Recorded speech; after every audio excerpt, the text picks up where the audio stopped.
नमस्कार दोस्तों, स्वागत है आप सभी का नैतिक वॉइस चैनल पर। आज ही इस बेहद खास वीडियो में हम बात करेंगे श्रीमद् भगवद गीता के सबसे अधिक महत्वपूर्ण और सबसे ज़रूरी 30 श्लोकों के बारे में। वैसे तो श्रीमद् भगवद गीता का प्रत्येक श्लोक, यहाँ तक कि भगवद गीता का प्रत्येक शब्द बहुत ही महत्वपूर्ण है और संपूर्ण मानव जाति के लिए कल्याणकारी है, क्योंकि भगवद गीता साक्षात भगवान श्री कृष्ण की वाणी है, जिसे स्वयं भगवान श्री कृष्ण ने कुरुक्षेत्र की युद्ध भूमि में अपने श्रीमुख से धनुर्धर अर्जुन को सुनाया था।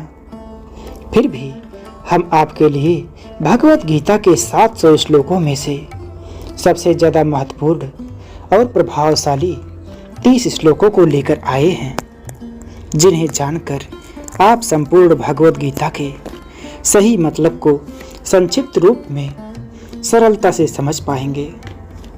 दोस्तों, अधूरा ज्ञान हमारे जीवन में कभी भी उपयोगी नहीं होता, बल्कि हानिकारक ही होता है। इसलिए इस गीता ज्ञान को पूरा अंत तक सुने और इन अत्यंत महत्वपूर्ण 30 श्लोकों को आप हर रोज सुबह और रात में सोने से पहले अवश्य सुनें। इससे आपके विचारों और जीवन में बहुत ही सकारात्मक परिवर्तन आएंगे। तो चलिए शुरू करते हैं। श्रीमद् भगवद गीता में भगवान कहते हैं, हे अर्जुन, ऐसा कोई समय नहीं था कि जब मैं नहीं था या तुम नहीं थे, अथवा ये सभी राजा ना रहे हों, और ऐसा भी नहीं है कि भविष्य में हम सब नहीं रहेंगे। श्री कृष्ण कहते हैं, जैसे देहधारी आत्मा इस शरीर में बाल्यावस्था से तरुणावस्था और फिर वृद्धावस्था की ओर निरंतर अग्रसर होता रहता है, वैसे ही मृत्यु होने पर आत्मा एक शरीर से दूसरे शरीर में चला जाता है। बुद्धिमान मनुष्य ऐसे परिवर्तन से मोहित नहीं होते। भगवान कहते हैं, आत्मा को कोई शस्त्र काट नहीं सकता, ना ही किसी प्रकार की अग्नि उसे जला सकती है। जल उसे गीला नहीं कर सकता और ना ही हवा इसे सुखा सकती है। श्री कृष्ण कहते हैं, हे अर्जुन, अधिकांश दुख चिंता से ही उत्पन्न होते हैं, किसी अन्य कारण से नहीं। यह बात जानने वाला व्यक्ति चिंता से दूर होकर सुखी, शांत और संपूर्ण इच्छाओं से मुक्त हो जाता है। श्री कृष्ण समझाते हैं कि केवल कर्म करना ही हमारे हाथ में है। कर्म द्वारा मिलने वाला फल हमारे हाथ में नहीं है। इसलिए निस्वार्थ होकर सिर्फ अच्छे कर्म करने पर ही ध्यान देना चाहिए। हे अर्जुन, कोई भी मनुष्य किसी भी काल में थोड़े वक्त के लिए भी कर्म किए बिना नहीं रह सकता, क्योंकि प्रकृति की रचना अनुसार प्रत्येक मनुष्य हर क्षण में कर्म करने के लिए बाध्य होता है। भगवान कहते हैं, जीवात्मा अहंकार के प्रभाव से मोहग्रस्त होकर अपने आप को समस्त कर्मों का कर्ता मान बैठता है, जबकि वास्तव में वह प्रकृति के तीनों गुणों द्वारा ही संपन्न किए जाते हैं।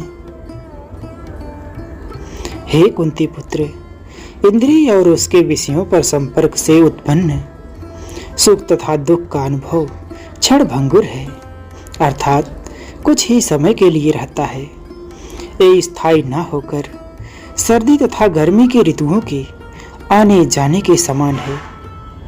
हे भरतवंशी, मनुष्य को चाहिए कि वह विचलित हुए बिना उनको सहन करना सीखे। हे अर्जुन, जो न कभी हर्षित होता है, न द्वेष करता है, न शोक मनाता है, न कामना करता है, तथा जो शुभ और अशुभ कर्मों का त्यागी है, ऐसा भक्ति युक्त पुरुष ही मुझे प्रिय है।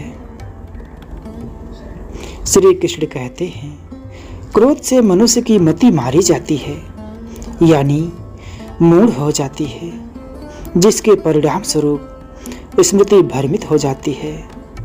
स्मृति भ्रम से मनुष्य की बुद्धि नष्ट हो जाती है और बुद्धि नष्ट हो जाने पर व्यक्ति खुद अपना ही नाश कर बैठता है।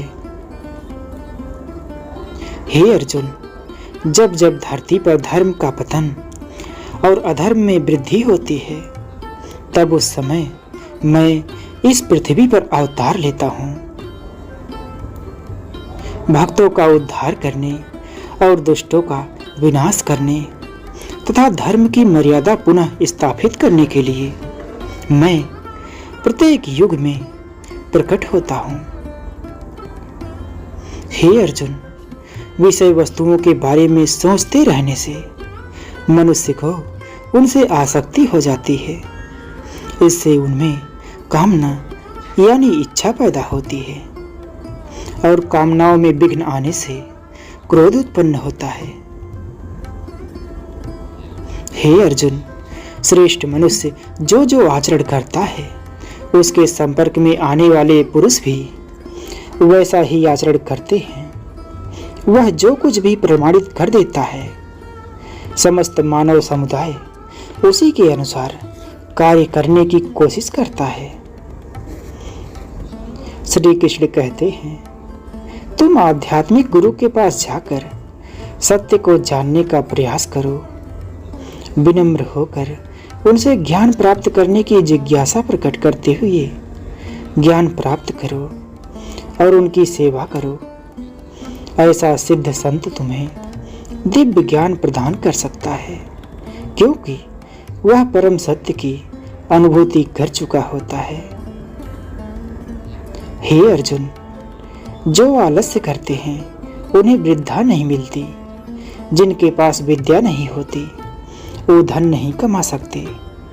जो निर्धन होते हैं उनके मित्र नहीं होते और मित्र के बिना सुख की प्राप्ति नहीं होती। श्री कृष्ण समझाते हैं, ज्ञान विनम्रता देता है और विनम्रता से व्यक्ति सुख पात्रता की ओर जाता है। सुपात्र होने से उसे धन की प्राप्ति होती है और धन से धर्म और फिर सुख की प्राप्ति होती है। हे अर्जुन, सच्चे ज्ञानी महापुरुष एक विद्वान ब्राह्मण गाय, हाथी, कुत्ता और चांडाल को अपने दिव्य ज्ञान की चक्षुओं द्वारा एक समान दृष्टि से देखते हैं। हे कुंती पुत्र, मैं ही जल का स्वाद हूँ, सूर्य और चंद्रमा का प्रकाश हूँ। मैं वैदिक मंत्रों में पवित्र अक्षर ओम हूँ। मैं ही अंतरिक्ष की ध्वनि और मनुष्यों में सामर्थ्य भी मैं ही हूँ।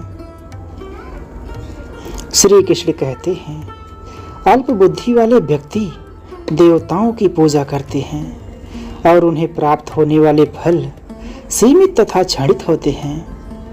देवताओं की पूजा करने वाले देवलोक को जाते हैं, किंतु मेरे भक्त अंततः मेरे परम धाम को प्राप्त होते हैं। हे कुंती पुत्र, यह भौतिक प्रकृति मेरी शक्तियों में से एक है और मेरी अध्यक्षता में ही कार्य करती है, जिससे सारे चर तथा अचर प्राणी उत्पन्न होते हैं। इसके शासन में यह जगत बारंबार सृजित और नष्ट होता रहता है।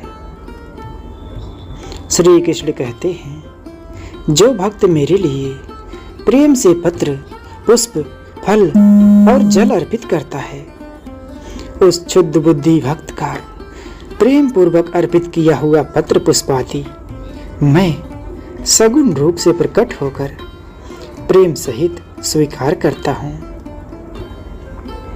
हे पार्थ, महान आत्माएं जो मेरी दिव्य शक्ति का आश्रय लेती हैं, वे मुझे समस्त सृष्टि के उद्गम तथा अविनाशी भगवान के रूप में जान लेते हैं। वे अपने मन को केवल मुझ में स्थिर कर मेरी अनन्य भक्ति करते हैं। जो लोग सदैव मेरे बारे में सोचते हैं और मेरी अनन्य भक्ति में लीन रहते हैं एवं जिनका मन सदैव मुझ में तल्लीन रहता है, उनकी जो आवश्यकताएं होती हैं उन्हें मैं पूरा करता हूँ और जो कुछ उनके स्वामित्व में होता है उसकी रक्षा भी करता हूँ। हे अर्जुन, मैं समस्त आध्यात्मिक तथा भौतिक जगतों का कारण हूँ। सभी वस्तुएं मुझसे ही उत्पन्न होती हैं। जो बुद्धिमान यह भली भांति जान लेता है वह पूर्ण दृढ़ विश्वास और प्रेम भक्ति के साथ मेरी पूजा में तत्पर रहता है। हे कुंती पुत्र, मेरे शुद्ध भक्त अपने मन को मुझ में स्थिर कर अपना जीवन मुझे समर्पित करते हुए सदैव संतुष्ट रहते हैं।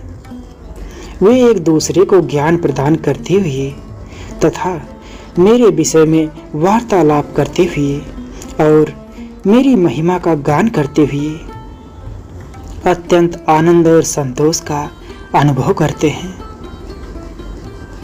हे अर्जुन, एक योद्धा यदि युद्ध में वीर गति को प्राप्त करता है तो उसे प्रभु द्वारा स्वर्ग मिलता है, और अगर युद्ध में वह विजय प्राप्त करता है तो उसे धरती पर सुख मिलता है।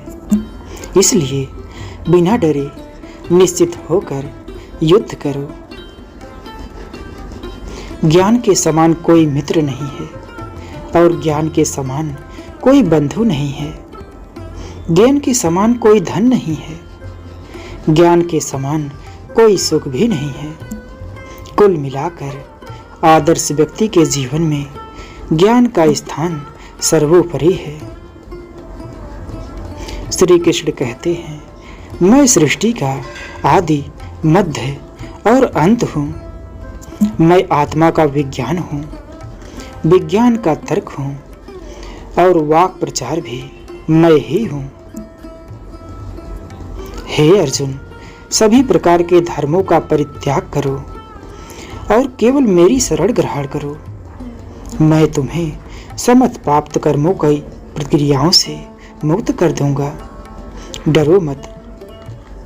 साथियों, भगवान श्री कृष्ण कहते हैं कि जो मनुष्य गीता के इस रहस्य को भक्तों को धारण करवाता है और उनमें इसका विस्तार एवं प्रचार करता है वह मनुष्य मुझे अत्यधिक प्रिय है। इसीलिए दोस्तों, आप भी इस गीता ज्ञान को अधिक से अधिक लोगों को शेयर करके इसका प्रचार अवश्य करें। कमेंट में जय श्री कृष्ण लिखना ना भूलें और ऐसे ही प्रेरणादायक वीडियोस देखने के लिए हमारे चैनल को सब्सक्राइब करके पास में बनी बेल आइकन को ऑल पर सेट कर लें। भगवान श्री कृष्ण आपको हमेशा खुश रखें। जय श्री कृष्ण।